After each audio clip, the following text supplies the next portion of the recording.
السلام عليكم ورحمة الله وبركاته. إن الحمد لله نحمده ونستعينه ونستغفره ونعوذ بالله من شرور أنفسنا ومن سيئات أعمالنا. من يهده الله فلا مضل له ومن يضلل فلا هادي له، وأشهد أن لا إله إلا الله وحده لا شريك له، وأشهد أن محمدا عبده ورسوله. أما بعد، إن من أفضل العلوم على الإطلاق هو علم تفسير كتاب الله سبحانه وتعالى. فعلم التفسير من أنفع العلوم وأفضل العلوم، لأنه علم متعلق بكتاب الله سبحانه وتعالى. وعلم التفسير هو السبيل إلى حفظ كتاب الله سبحانه وتعالى.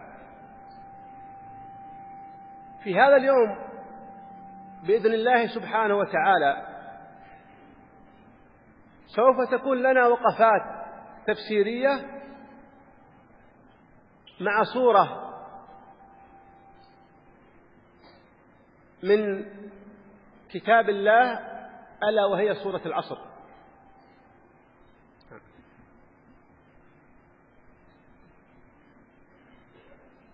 بسم الله الرحمن الرحيم. السلام عليكم ورحمة الله wabarakatuh. Sesungguhnya segala puji bagi Allah. Kita memujinya, kita memohon pertolongan darinya, kita pun beristighfar kepadanya. Kita berlindung diri kepada Allah dari kejahatan diri kita dan dari kejelekan amal perbuatan kita. Barang siapa yang Allah berikan hidayah padanya, maka tiada akan ada yang menyesatkannya. Barang siapa yang Allah sesatkan, maka tiada yang memberinya hidayah. Aku bersaksi bahwa tiada sesembahan yang hak melainkan Allah. Dia satu-satunya, tiada sekutu baginya. Dan aku bersaksi bahwa Muhammad sallallahu alaihi wasallam adalah hamba dan utusannya. Ikhwati fillah, rahimani wa rahimakumullah. Sebelum kita memasuki terjemahan dari muhadarah yang disampaikan oleh Fadilatul Syekh Badr Al-Badr hafizahullahu ta'ala, sekilas tentang biografi beliau. Beliau adalah Syekh Badr ibn Muhammad Alul Badr Al-Anazi hafizahullahu ta'ala, di mana sekarang beliau ditunjuk sebagai kepala bidang dakwah dan irsyad di kota Al-Khafj, perbatasan antara Mamlakah Saudiyah dengan Kuwait, di mana beliau telah menghafalkan Al-Quran kepada syekhnya Al-Muqri Sabri Allam Al-Misri dan mendapatkan ijazah, yaitu izin untuk meriwayatkan bacaan darinya sesuai riwayat Hafiz dari Asim. Begitu pula beliau pelajari ilmu tajwid dari beliau Syekh Sabri Allam Al-Misri, dan juga mendapatkan ijazah izin untuk mengajarkan dan menyampaikan ilmu tajwid dari kitab Al-Jazariyah dan juga Tuhfatul Atfal, keduanya dalam bidang tajwid qiraah. Kemudian beliau pula mempelajari kitab mustalah hadis dari beberapa para ulama yang masyhur dan ma'ruf. Di antara mereka yang paling masyhur adalah Syekh Sana'ullah Ibn Isa Khan Al-Madani. Beliau di masanya adalah mufti Lahore, Pakistan, dan mendapatkan ijazah untuk meriwayatkan dan mengajarkan beberapa kitab-kitab hadis, bahkan kitab-kitab induk hadis yang cukup banyak. Beliau pula banyak belajar kepada syekhnya, Syekh Saleh Al-Haidan hafizahullahu taala, dan mempelajari beberapa banyak kitab-kitab ilmu. Beliau pula banyak belajar dari syekhnya, Syekh Saleh Al-Fauzan hafizahullahu taala. Demikian pula dari Syekh Saleh bin Sa'ad As-Suhaimi hafizahullahu taala. Beliau baca padanya risalah-risalah dari Al-Imam Muhammad bin Abdul Wahhab rahimahullahu taala. Demikian pula sekarang beliau ditunjuk termasuk sebagai anggota di Lajnah Muraqabatul Qurra, pengawas dan pengajar di Muraqabatul Qurra, para qari Al-Quran, pembaca Al-Quran. Demikian pula sebagai pengajar di Yayasan Al-Islahiyah di Kuwait dahulu, yang mana ini tentunya di bawah pengawasan Kementerian Dalam Negeri dan Auqaf Kuwait. Mungkin itu sekilas tentang beliau. Tadi beliau sampaikan bahwa sesungguhnya termasuk ilmu yang paling afdal secara mutlak adalah ilmu tafsir kitab Allah, tafsir Al-Quran, yang mana itu merupakan ilmu paling bermanfaat, ilmu yang paling afdal, karena ilmu ini berkaitan dengan kitab Allah. Ilmu tafsir merupakan jalan di mana dengannya orang akan menghafal dan menjaga kitab Allah. Pada hari ini dengan izin Allah kita akan mengkaji salah satu surat dari surat-surat Al-Quran, yaitu surat Al-Asr.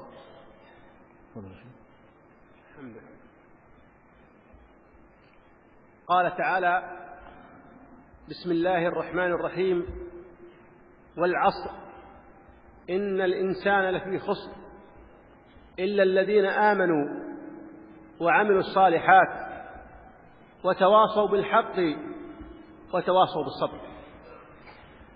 هذه الصورة الكريمة من 3 آيات، والعصر هذه آية، إن الإنسان لفي خسر هذه آية، إلا الذين آمنوا وعملوا الصالحات وتواصوا بالحق وتواصوا بالصبر هذه آية. 3 آيات، صورة قصيرة العبارة كبيرة المعنى. ابتدأ الله عز وجل بالبسملة، بسم الله الرحمن الرحيم، والبسملة هي آية من أول كل سورة، وقيل البسملة هي آية تأتي للفصل بين الصور كما قال ذلك ابن عباس. فيستحب قراءة البسملة عند كل أول آية إلا سورة براءة. براءة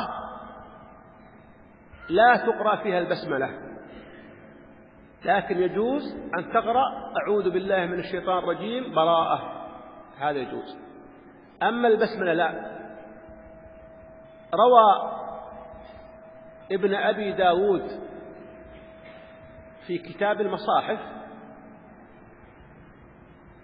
عن علي رضي الله عنه وارضاه أنه قال: براءة نزلت بالسيف، وإذا كان فيها سيف وقتال ما يصل معها الرحمة والرحيم. أما ما عدا هذا من سور القرآن يستحب لك أن تقول بسم الله الرحمن الرحيم عند قراءة أول كل سورة.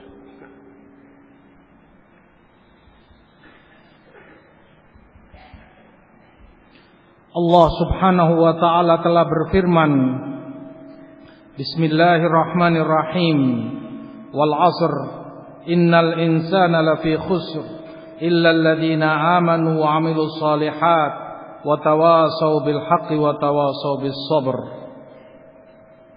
surat yang mulia ini terdapat padanya 3 ayat. Wal 'asr, ayat yang pertama. Innal insana lafi khusr, ayat yang kedua. Illal ladzina amanu wa 'amilus shalihat wa tawasaw bil haqqi wa tawasaw bis sabr, ayat yang ketiga. Demi masa, sesungguhnya manusia itu ada dalam kerugian kecuali orang-orang yang beriman, beramal saleh. Mereka saling mewasiatkan dengan al-haq dan mereka saling mewasiatkan dengan kesabaran. 3 ayat yang begitu ringkas kata demi katanya, namun begitu banyak dan begitu luas kandungan maknanya. Di dalam surat ini Allah memulainya dengan basmalah, bismillahirrahmanirrahim, yang mana ia merupakan ayat di permulaan setiap surat, atau bismillahirrahmanirrahim adalah pemisah antara satu surat dengan surat yang lainnya di dalam Al-Quran, sebagaimana telah dikatakan oleh sahabat Ibnu Abbas radhiyallahu taala anhuma. Dengan demikian disunahkan membaca bismillahirrahmanirrahim di permulaan setiap surat kecuali surat Bara'ah, surat At-Taubah. Maka cukuplah engkau membacanya a'udzubillahi minasyaitonirrajim, bara'atu minallahi wa rasulih. Telah diriwayatkan oleh Abu Dawud dalam kitabnya Al-Masahif dari jalan Ali radhiyallahu taala anhu, beliau katakan bahwa surat Bara'ah ini turun terkait pedang atau peperangan. Jikalau demikian, maka tidaklah sesuai untuk dibaca padanya bismillahirrahmanirrahim. Adapun surat-surat yang lain, maka disunahkan untuk dimulai dengan bacaan bismillahirrahmanirrahim dengan nama Allah yang Maha Pengasih lagi Maha Penyayang. قال تعالى والعصر كان أصحاب النبي عليه الصلاة والسلام إذا اجتمعوا لا يتفرقوا حتى يقرأوا هذه السورة. رواه الطبراني وصححه الألباني في السلسلة الصحيحة. فكان الصحابة رضوان الله عليهم عند اجتماعهم وبعد تفرقهم يقرؤون هذه السورة المباركة. ابتدأ الله عز وجل هذه السورة والعصر، وهذا قسم يقسم الله سبحانه وتعالى بالعصر. والعصر هو الزمان، وقت العصر المعروف عندنا. الله سبحانه وتعالى يقسم بما شاء من مخلوقاته. قال ابن كثير رحمه الله في تفسيره: الله عظيم ولا يقسم إلا بعظيم. وهنا يقسم سبحانه وتعالى بالعصر أي بالزمان لبيان عظم الزمان.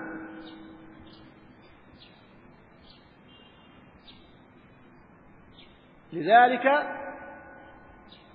ينبغي على المسلم أن يستغل هذا الزمان في طاعة الله وألا يستغله في معصية الله، لأنه عظيم وأقسم الله به، فاستغله في طاعة الله. أما من يشغل زمانه في معصية الله فإنه خاسر، ومن يشغل زمانه في طاعة الله فهو رابح، ومن يشغل زمانه في المباحات باللعب واللهو فإنه لم يصب في هذا الفعل. لم يأت اللعب واللهو في كتاب الله إلا على سبيل الذم، أن يتخذ دينهم لعبا ولهوا. النبي عليه الصلاة والسلام قال: كل لهو يلهوه ابن آدم فهو باطل إلا ثلاث: رميه بقوسه، ومداعبة زوجته،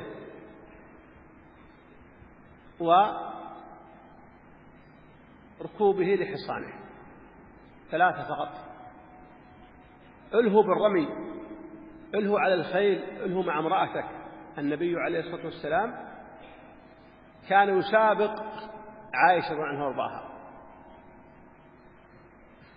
وكان الصحابة في عهده يتسابقون على الخيل، وكانوا يترامون. أما ما عداها من الألعاب ما هي إلا مضيعة للوقت الذي أمرنا باغتنامه في طاعة الله.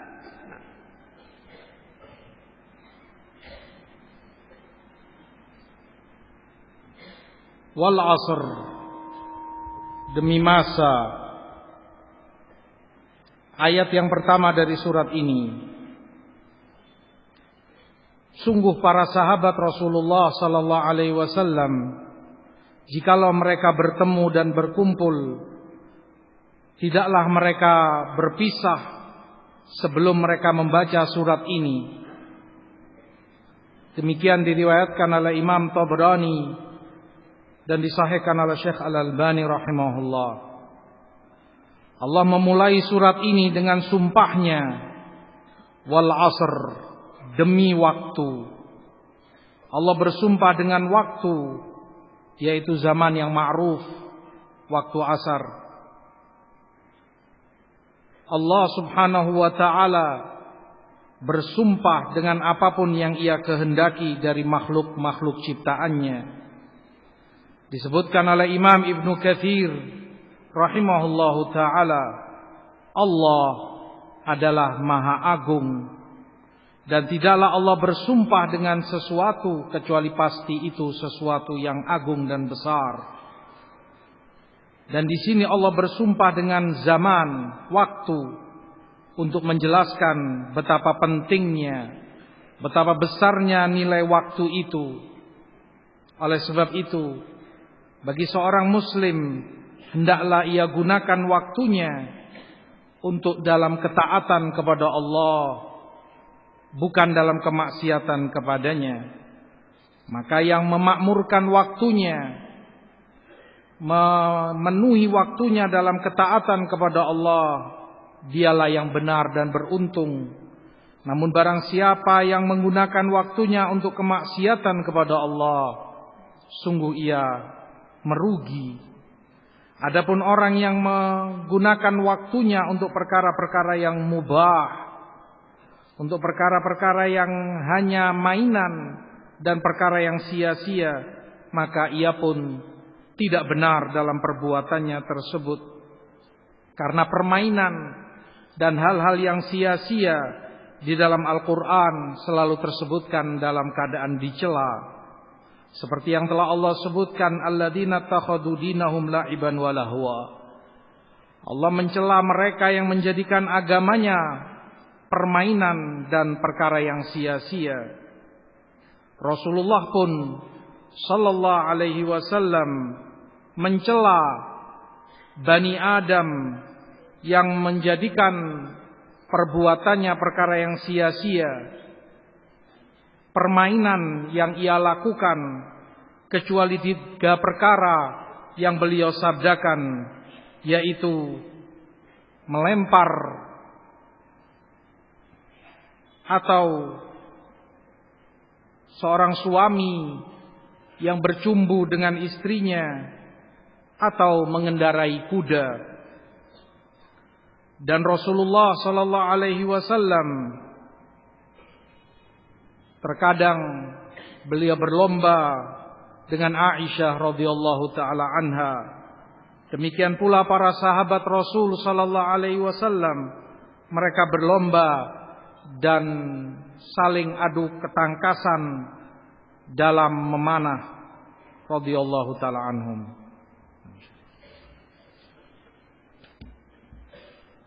فقوله سبحانه وتعالى والعصر قلنا هذا قسم والله يقسم بما شاء من مخلوقاته.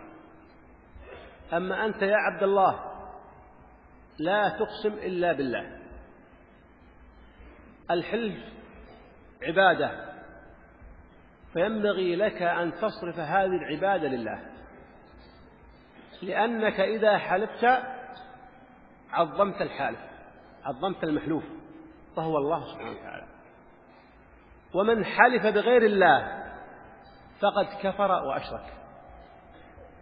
الحلف بغير الله شرك أصغر،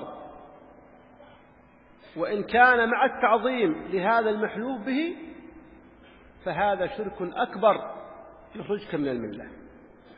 قال عليه الصلاة والسلام من حلف بغير الله فقد كفر وأشرك. وقال عليه الصلاة والسلام ليس منا من حلف بالأمانة. وقال عليه الصلاة والسلام من حلف وقال في حلفه واللات والعزى فليقل لا إله إلا الله لا كفارة له إلا ذلك. وقال عليه الصلاة والسلام لما سمع رجلا يحلف بأبيه يقول براس أبي أو وأبي، قال يا أيها الناس إن الله ينهاكم أن تحلفوا بآبائكم، من كان حالف فليحلف بالله أو ليسكت. فالمسلم إذا أراد أن يحلف فلا يحلف إلا بالله سبحانه وتعالى. نعم.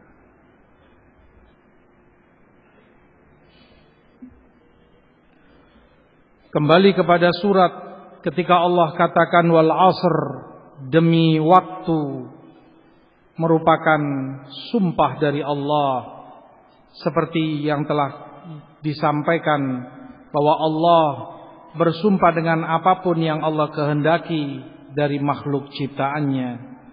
Adapun engkau wahai hamba Allah, janganlah engkau bersumpah kecuali dengan nama Allah, karena sumpah adalah ibadah. Maka berikanlah ibadah itu hanya kepada Allah semata, di mana jika engkau bersumpah maka engkau telah mengagungkan Allah subhanahu wa ta'ala dalam sumpahmu. Oleh sebab itu yang bersumpah dengan selain nama Allah maka dia telah syirik dan menyekutukan Allah dengan yang lainnya. Jika sumpah itu dengan selain nama Allah dengan pengagungan kepada yang ia sebutkan dalam sumpahnya maka itu telah kufur. Sebagaimana Rasulullah sallallahu alaihi wasallam sebutkan, man halafa bi ghairillahi faqad kafar. Barang siapa yang bersumpah dengan selain nama Allah maka dia telah kufur. Begitu pula yang Rasulullah sabdakan, laisa minna man halafa bil amanah. Bukanlah dari kami orang yang bersumpah dengan amanat. Ketika seseorang bersumpah dengan Lat dan Uzza, maka Rasulullah katakan kepadanya, hendaklah engkau bersumpah dengan menyebutkan wallahi, dengan nama Allah, dan tiada kafarah baginya kecuali itu. Demikian pula ketika Rasulullah mendengar seseorang bersumpah dengan bapaknya, demi bapakku, maka beliau pun katakan, janganlah engkau bersumpah dengan nama bapakmu, tetapi hendaklah engkau bersumpah dengan nama Allah subhanahu wa ta'ala. Maka barang siapa yang bersumpah, hendaklah ia ucapkan dalam sumpahnya nama Allah subhanahu wa ta'ala. فقوله عز وجل والعصر قلنا هو الزمان، والزمان مخلوق من مخلوقات الله سبحانه وتعالى. ومن الخطأ من بعض عوام المسلمين هداهم الله من يخطئ ويسب الزمان، كمن يقول يا خيبة الدهر، أو لعنة الله على هذا اليوم أو هذه الساعة. فسب الدهر محرم، جاء في الصحيحين من حديث أبي هريرة رضي الله عنه وأرضاه قال رسول الله صلى الله عليه وسلم: يقول الله عز وجل: يؤذيني ابن آدم، يسب الدهر وأنا الدهر أقلب الليل والنهار. وفي رواية: يسب الدهر وأنا خالق الدهر. والدهر ليس اسما لله كما أخطأ من قال ذلك، إنما الدهر مخلوق من مخلوقات الله، وهذا قول عامة أهل السنة والجماعة.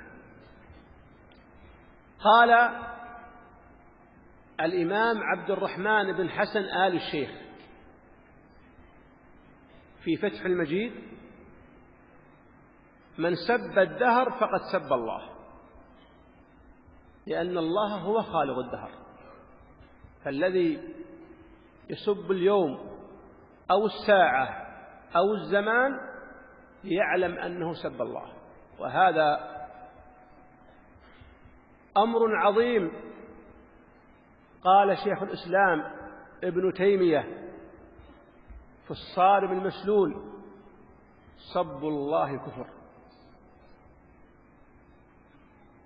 لكن لو أن إنسانا وصف الزمان من باب الإخبار أن هذا اليوم حار أو هذا اليوم بارد أو نحو ذلك فهذا جائز. قال عز وجل: كذبت عاد فكيف كان عذابي ونذر إنا أرسلنا عليهم ريحا صرصرا، أي شديدة البرودة. وقال: في أيام نحسات. وصف الزمان بالبرودة والشدة هذا جائز، ليس هو المراد. وقوله عليه الصلاة والسلام: الدنيا ملعونة، هذا وصف لا سب للدنيا. نعم.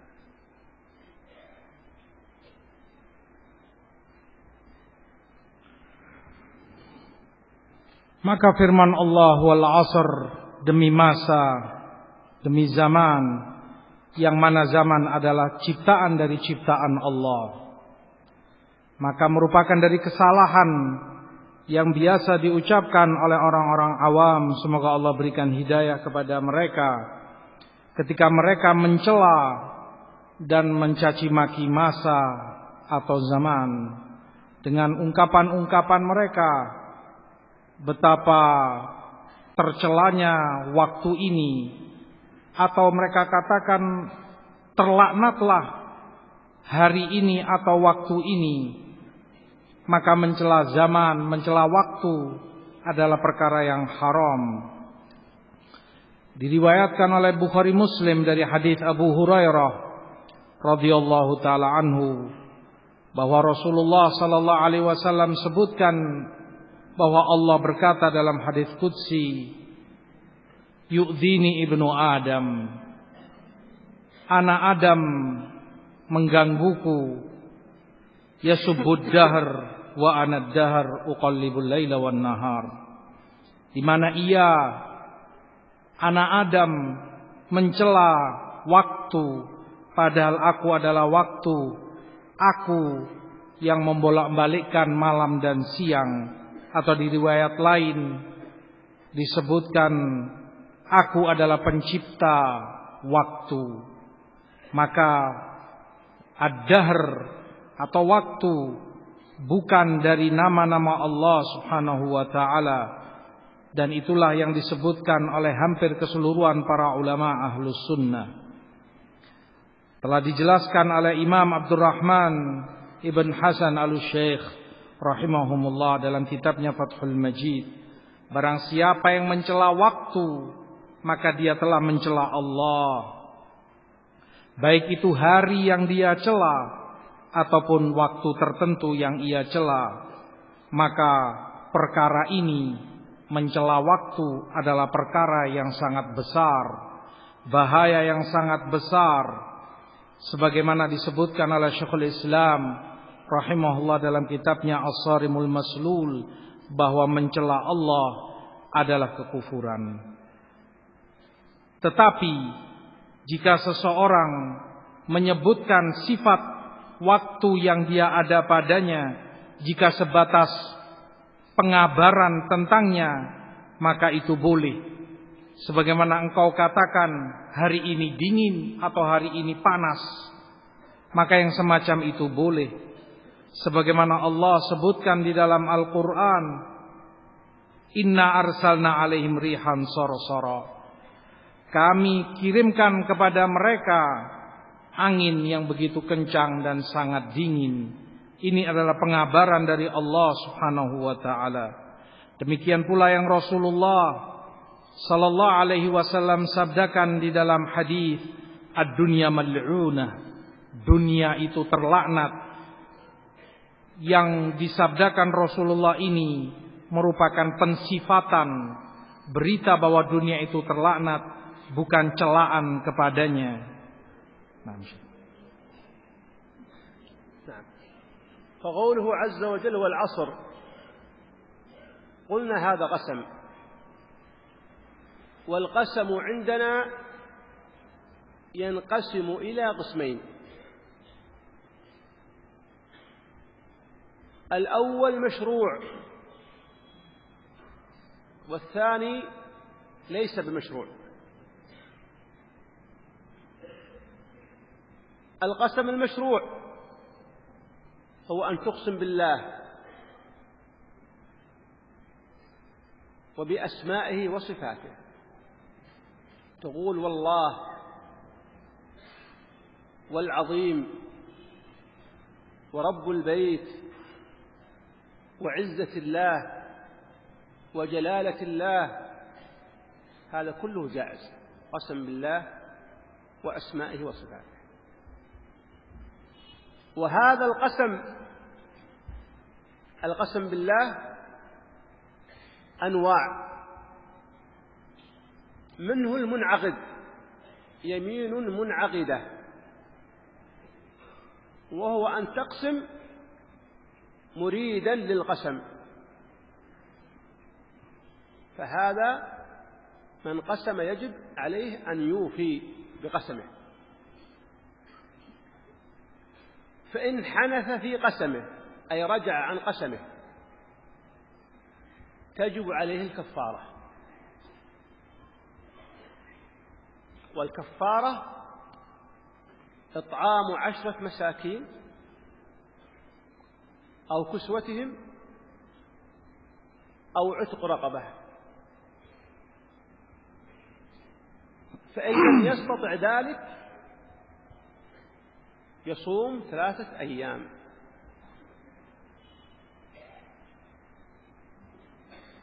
هذا إذا حنث في قسمه. والنوع الثاني من المشروع يمين اللغو. اللغو هو أن يحلف شيء على شيء لا يريد القسم، كقوله بلى والله إي والله، هو لا يريد القسم، إنما جرى على لسانه.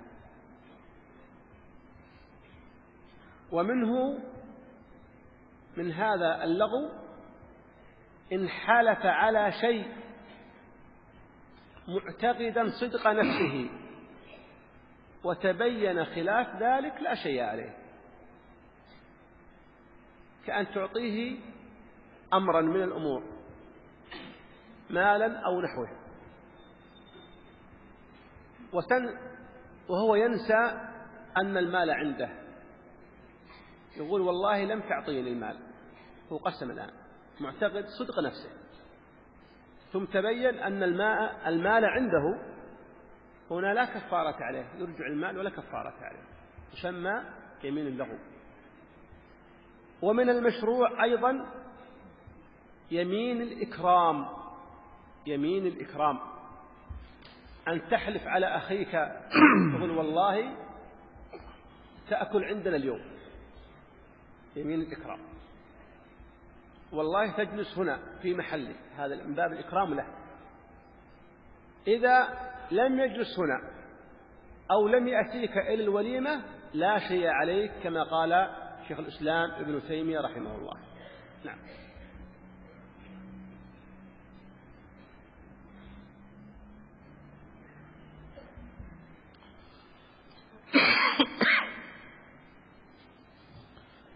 Kembali ke dalam ayat yang telah Allah sebutkan, wal asr, demi masa, seperti yang telah terulang, ini merupakan sumpah dari Allah. Dan sumpah terbagi menjadi dua. Yang pertama, sumpah yang masyru', sumpah yang disyariatkan. Yang kedua adalah sumpah yang ghairu masyru', yang tidak disyariatkan. Adapun yang pertama, sumpah yang masyru', yang disyariatkan, adalah dengan engkau bersumpah dengan nama Allah, dengan nama-namanya atau sifat-sifatnya yang agung. Engkau katakan wallahi, demi Allah, wal azimi, demi yang maha agung, wa rabbil bait, wa izzatillah, wa jalalatillah, demi keagungan Allah, demi kemuliaan Allah.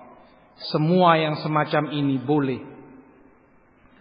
Bagian yang pertama ini sumpah yang masyru', ada beberapa macam bagiannya. Ada yang para ulama sebutkan sebagai yamin munaqidah, yamin, sumpah yang telah terjadi, telah teranggap, yaitu ketika engkau bersumpah dengan nama Allah, berniat dan menginginkan itu sebagai sumpah, maka engkau berkewajiban untuk menunaikan sumpahmu.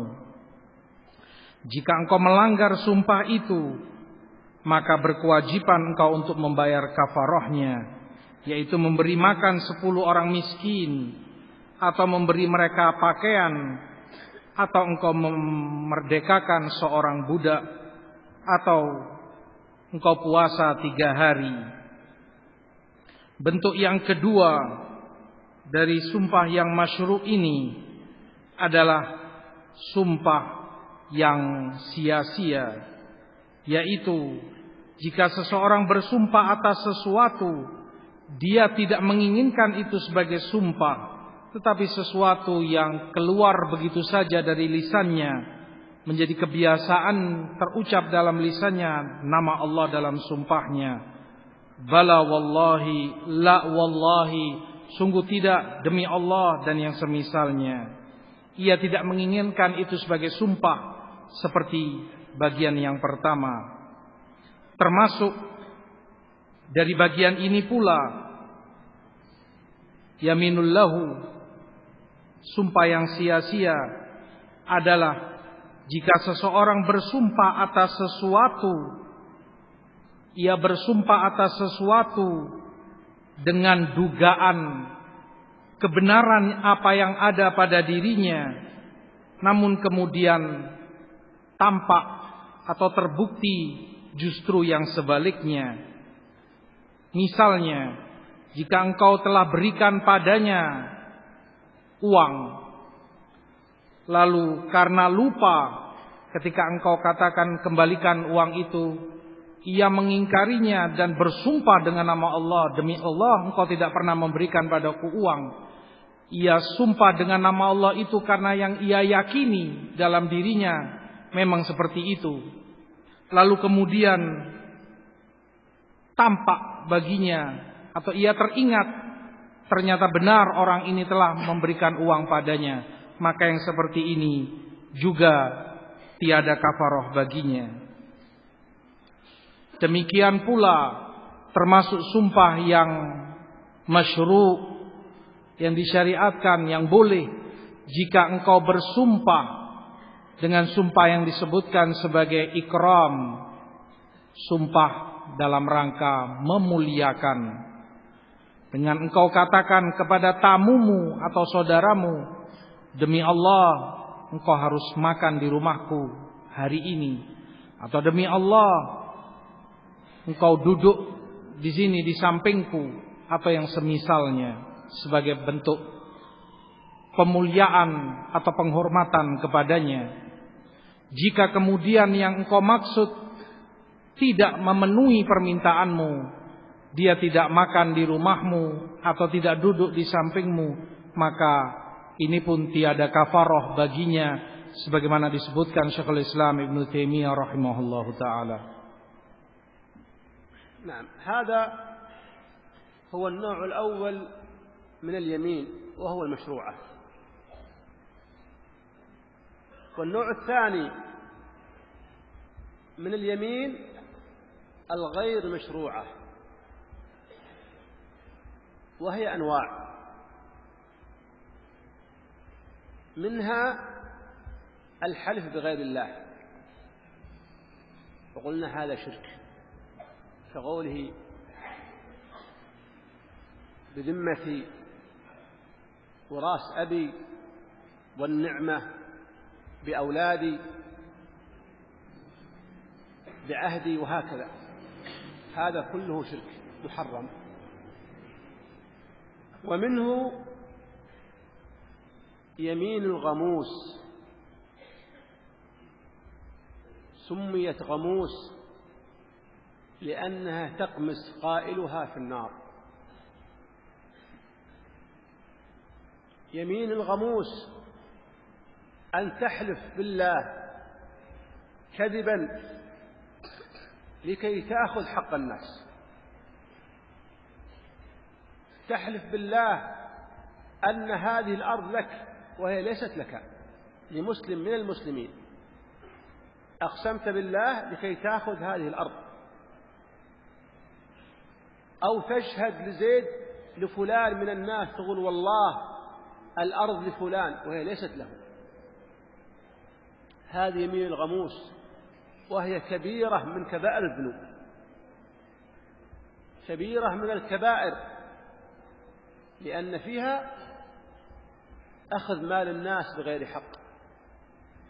من فعلها يجب عليه التوبة، ويجب عليه أن يبين الحق ويرجع الحق إلى أهله، لا توبة له إلا بذلك.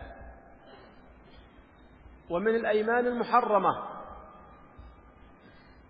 اليمين الكذب، يكذب، تقول والله فعل كذا وهو لم يفعل كذا، والله رأيت فلان وهو لم يرى فلان، هذا يمين كذب محرمة. ومن المحرم أو من الممنوع كثرة اليمين، ولا تجعلوا الله عرضة لأيمانكم، يحلف على أي شيء، لا ينبغي هذا، لا تكثر الحلف بالله، هذا منهي عنه. النبي عليه الصلاة والسلام كان إذا حلف قال والذي نفسي بيده، وكان إذا حلف يقول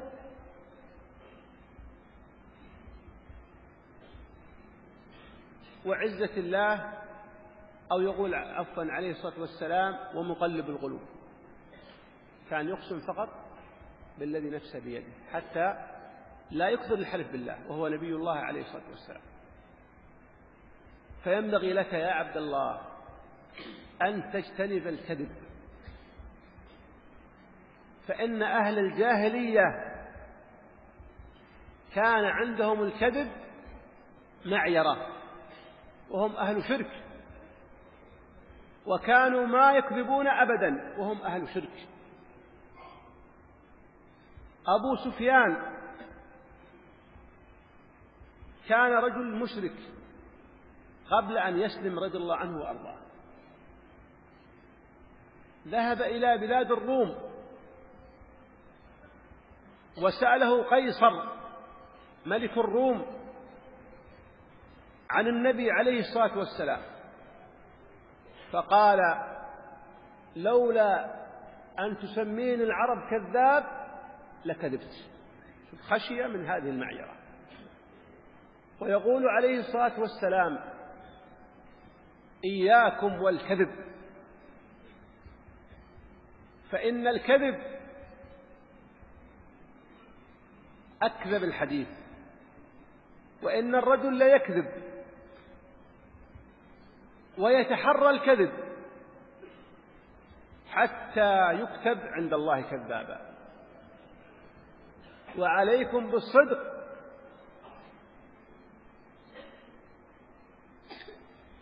فإن الرجل ليصدق ويتحرى الصدق حتى يكتب عند الله صديقا. رواه البخاري ومسلم. نعم.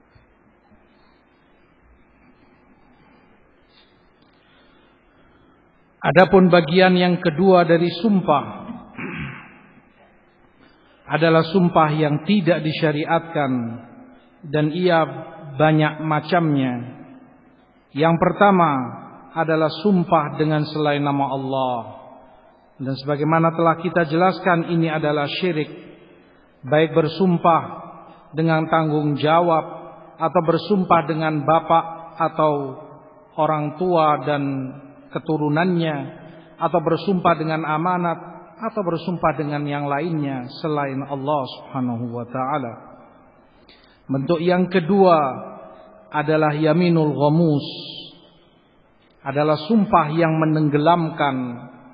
Dinamakan menenggelamkan karena ia menenggelamkan atau menjerumuskan orangnya ke dalam api neraka, wal iyadu billah.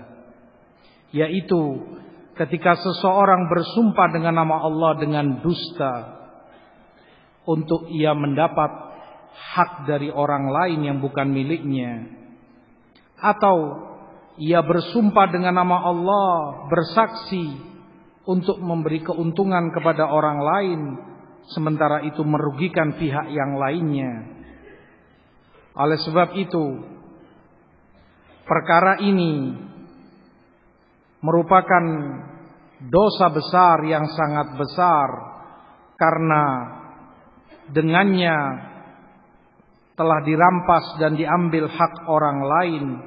Maka yang wajib bagi yang melakukan semacam ini untuk segera bertaubat kepada Allah dan mengembalikan hak orang kepada yang memilikinya. Macam yang ketiga adalah sumpah palsu. Ketika seseorang bersumpah dengan nama Allah, demi Allah aku telah melakukan ini, padahal ia tidak melakukannya. Atau sebaliknya, dia bersumpah dengan nama Allah, demi Allah aku tidak melakukannya, padahal ia telah melakukannya. Demi Allah aku melihat fulan, padahal ia tidak melihatnya, dan yang semisalnya. Termasuk pula perkara yang dilarang di dalam syariat ini adalah ketika seseorang memperbanyak sumpah, menggampang-gampangkan sumpah, sering mengucapkan sumpah dengan nama Allah. Firman Allah, wala taj'alullaha 'urdatan liaimanikum. Jangan engkau jadikan Allah sesuatu yang engkau sering ucapkan dalam sumpahmu. Jangan engkau memperbanyak sumpah dengan nama Allah, padahal dalam perkara-perkara yang sepele, perkara-perkara yang tiada arti, hal itu telah dilarang di dalam syariat kita. Rasulullah sallallahu alaihi wasallam sendiri, jika beliau bersumpah, beliau ucapkan walladzi nafsi biyadih, demi yang jiwaku ada di tangannya, atau beliau katakan wa muqallibil qulub, demi yang membolak-balikkan qalbu. Demikian agar beliau tidak memperbanyak sumpah dengan nama Allah, padahal beliau sebagai seorang Rasul sallallahu alaihi wasallam. Maka yang seharusnya bagi kita semua untuk meninggalkan kedustaan dalam sumpah maupun dalam yang lainnya. Sungguh masyarakat jahiliyah dahulu kala mereka tidak mau berdusta karena mereka menganggap kedustaan itu adalah aib dan celaan bagi seseorang, padahal mereka musyrik dan kafir kepada Allah. Sebagaimana Abu Sufyan di masa beliau masih dalam kekufurannya, ketika mendatangi Romawi dan ditanya oleh Kaisar pembesar Romawi di masa itu tentang Rasulullah sallallahu alaihi wasallam, dalam keadaan beliau memusuhi sangat Rasulullah sallallahu alaihi wasallam, beliau menyampaikan dan menjawab apa adanya tentang diri Rasulullah dan dakwah beliau. Abu Sufyan katakan, sungguh kalau saja orang-orang Arab, bangsa Arab tidak menggelari aku dengan kadzab, pendusta, maka sungguh itu kesempatan bagiku untuk berdusta tentang Rasul sallallahu alaihi wasallam. Rasulullah pun sallallahu alaihi wasallam di dalam hadis Bukhari dan Muslim mengingatkan kepada umatnya, iyyakum wal kadzib fa innal kadziba yahdi ilal fujur wa innal fujura yahdi ilan nar. Berhati-hatilah kalian, jauhilah kedustaan, karena kedustaan itu menggiring kalian kepada kefajiran, dan kefajiran menjerumuskan kalian kepada neraka. Beliau ucapkan, alaikum bisidq fa inna sidqa yahdi ilal bir wa innal birra yahdi ilal jannah. Hendaklah kalian selalu jujur, karena kejujuran itu membawa kalian kepada kebaikan, dan kebaikan itu membawa kalian kepada surga.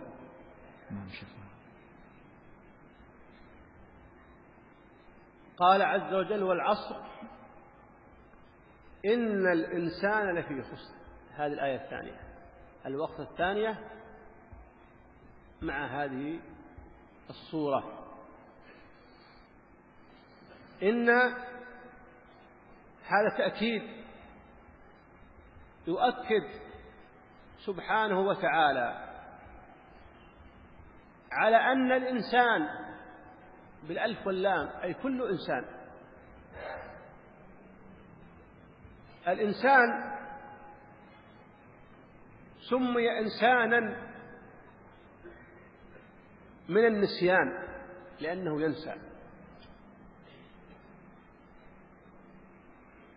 والنسيان من الشيطان فأنساه الشيطان ذكر ربه، وما أنسانيه إلا الشيطان أن أذكره. ويقول عليه الصلاة والسلام لا يقول أحدكم نسيت آية كذا وكذا، بل هو نسي، رواه البخاري ومسلم. نسيت فيه تفريط وأتاه الشيطان، نسي أمر جبلي لم أفرط في هذا الأمر. فالإنسان سمي إنسانا من النسيان لأنه ينسى كما ينسى عامة الناس. وقيل سمي الإنسان من الاستئناس، أي يأنس بعضهم مع بعض،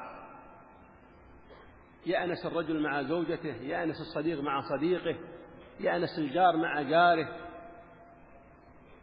لذلك سمي الإنس من الاستئناس. والإنسان أصله إنسان من ذرية آدم عليه السلام. أما قول الفلاسفة والملاحدة أن الإنسان أصله قرد ثم بعد ذلك أصبح إنسان، هذا قول باطل كما قال سماحة العلامة عبد العزيز بن باز رحمه الله. بل أصلك يا عبد الله إنسان وليس أصلك قد. ألم يقل ربك ولقد خلقنا الإنسان في أحسن تقويم، أي في أحسن هيئة. من قال أصله قرد كذب الآية. في أحسن تقويم. لذلك قال العلماء: يحرم إذا قلت لأخيك المسلم يا حمار، يا كلب، يا خنزير، لأن الله خلقه في أحسن تقويم، في أحسن صورة، وأنت وصفته بأسوأ صورة. قال عز وجل: ولا تنابزوا بالألقاب. روى الطبري عن بعض السلف، أو روى الشوكاني في تفسيره عن بعض السلف، قال: الألقاب قولك يا حمار ويا كلب.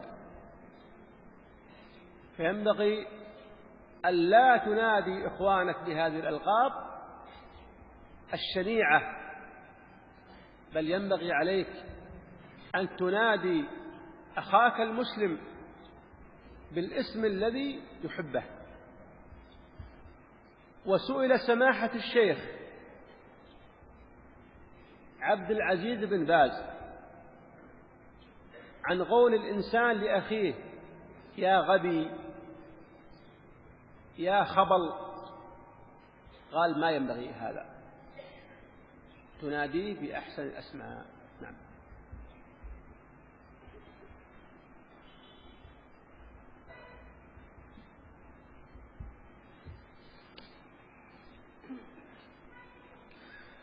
Innal insana lafi khusr. Sungguh manusia ada dalam kerugian. Inna, sesungguhnya, adalah takkid, penekanan makna. Maka Allah menekankan bahwa manusia semuanya dalam kerugian. Adapun al-insan, manusia, disebutkan sebagai manusia karena lupanya, di mana manusia adalah pelupa, dan lupa itu dari syaitan, sebagaimana Allah sebutkan fa'ansahu syaitan, maka ia pun dilupakan oleh syaitan. Demikian pula yang Allah sebutkan fa'ansahu syaitanu dzikra rabbih, syaitan melupakannya tentang zikir kepada Rabbnya. Rasulullah pun sallallahu alaihi wasallam bersabda, la yaqul ahadukum nasitu ayata kadza wa kadza. Jangan salah seorang dari kalian mengatakan aku lupa dari ayat ini dan ayat itu dalam Al-Qur'an, karena terkesan padanya ada permainan syaitan di dalamnya, ada keteledoran pada dirinya. Walakin liyaqul nusit, tetapi hendaklah yang dia ucapkan aku dilupakan. Hadis diriwayatkan Bukhari dan Muslim. Aku dilupakan menunjukkan itu perkara jibillah, bawaan dan tabiat manusia, lupa ada pada dirinya. Ada pula sebagian para ulama mengatakan bahwa insan disebut manusia karena mereka jinak dan berdekatan, membutuhkan satu kepada yang lainnya, seorang suami kepada istrinya, seorang teman kepada temannya, tetangga dengan tetangganya, dan seterusnya. Maka insan, manusia, berasal dari manusia pula, anak cucu dari Adam alaihissalam. Adapun pendapat para filosof, ahli filsafat, dan orang-orang ateis yang mengatakan bahwa asal manusia adalah monyet, maka ini pendapat yang batil, sebagaimana telah disebutkan oleh Samahatul Syekh Abdul Aziz bin Baz rahimahullahu ta'ala. maka engkau berasal dari manusia, bukan berasal dari seekor monyet. Allah sendiri telah sebutkan di dalam Al-Quran, walaqad khalaqnal insan fi ahsani taqwim. Sungguh kami Allah telah menciptakan manusia dalam ciptaan yang terbaik. Maka mereka yang mengatakan bahwa asal usul manusia dari monyet telah menyalahi ayat yang mulia ini.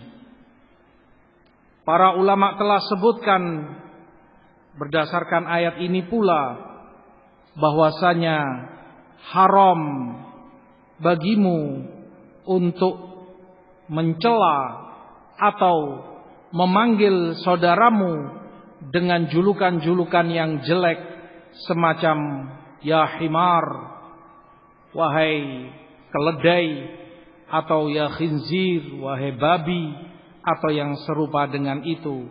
Karena Allah telah menciptakan manusia dalam ciptaan yang terbaik, sementara engkau mencelanya dengan julukan-julukan tersebut. Allah pula telah sebutkan di dalam ayat Al-Quran, wala tanabazu bil alqab, dan jangan kalian saling memanggil atau memberikan julukan jelek kepada saudaramu. Disebutkan oleh Imam Asy-Syaukani dalam tafsirnya dari beberapa para ulama salaf rahimahumullah, bahwa julukan-julukan yang dimaksud di dalam ayat, larangan yang dimaksud dengan seseorang mengatakan kepada orang lain wahai keledai, wahai anjing, atau yang semisalnya, maka janganlah engkau memanggil orang dengan julukan-julukan yang tercela, dengan julukan dan nama-nama yang jelek.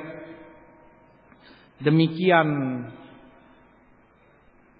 telah ditanyakan pula kepada Samahatus Syekh Abdul Aziz bin Baz rahimahullahu ta'ala, apa pendapatmu jika seseorang memanggil orang lain dengan panggilan ya ghabi, wahai orang yang dungu, atau orang yang bodoh, atau semisalnya, maka beliau katakan itu pula tidak boleh dan tidak dibenarkan.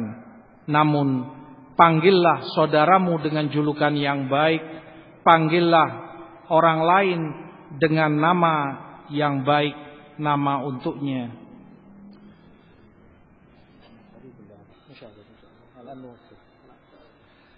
نقف هنا أيها الأخوة لأن الوقت أدركنا، وهذه الصورة العظيمة لو فسرناها من الصباح سوف يمسي المساء ولم ننتهي من تفسيرها. أسأل الله أن ينفعنا بما سمعنا،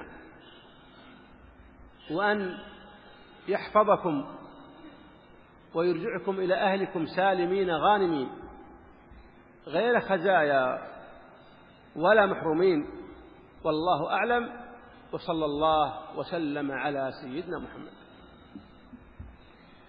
Pada sesi pertama ini kita cukupkan sampai di sini untuk persiapan sholat duhur. Dan surat yang telah kita sampaikan ini, kalau kita menafsirkannya dengan utuh, maka sungguh tidak akan mencukupi waktu dari pagi kalaupun sampai malam hari. Tapi akan kita lanjutkan insyaallah pada sesi yang berikutnya. Aku memohon kepada Allah untuk apa yang telah kita dengarkan bermanfaat untuk diri kita. Semoga Allah menjaga dan melindungi kita dan keluarga kita. Amin ya rabbal alamin. Wassallallahu ala nabiyina Muhammad.